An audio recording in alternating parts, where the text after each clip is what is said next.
Example 13.4 Part C wants us to completely factor a trinomial. We saw on Part B the indication for trinomial factoring. The indicator that we saw was if the power on the middle term is half of the power that's on the first term, then that means that trinomial factoring is permitted. Doesn't mean it's going to work, but it means that we are allowed to attempt that. So we're going to attempt it.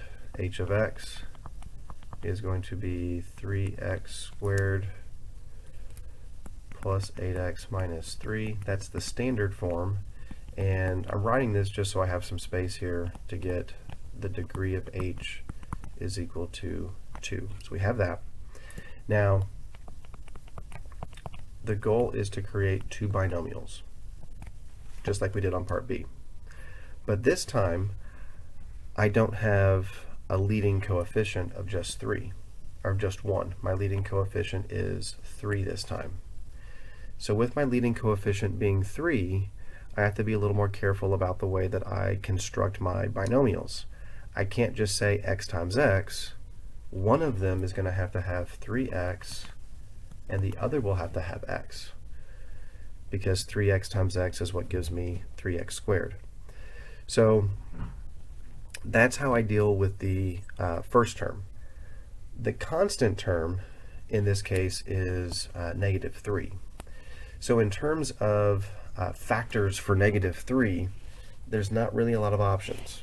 There's negative 1 times 3, and there's 1 times negative 3.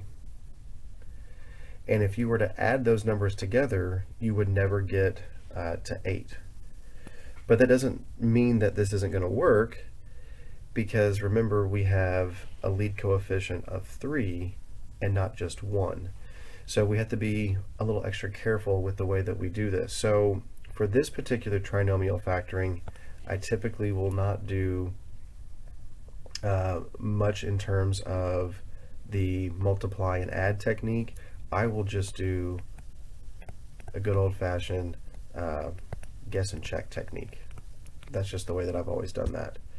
So let's say, for example, I wanted to use this pair of negative 1 and 3.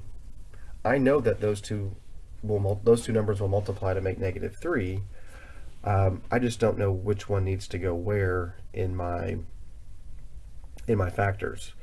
So if I was to say minus 1 plus 3, if I try that, then I would want to make sure that I check it. So this is the guess, and now we're going to check. The check is going to be the multiplication. 3x times x is 3x squared. 3x times 3 is plus 9x. Negative 1 times x is minus x. And then negative 1 times 3 is minus 3. Combining like terms, I get 3x squared plus 8x minus 3. So you can always guarantee that your factoring is correct if you will multiply it back out to check to see that it ends up looking identical to the original standard form that you started with. So this helps me to verify that these are in fact the correct two factors.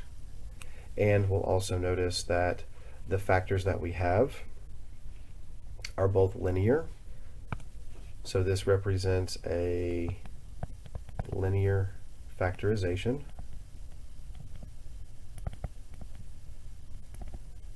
And since there's only two linear factors, degree 1, that would certainly add to give us a total of degree 2, which matches the degree that we found from our standard form.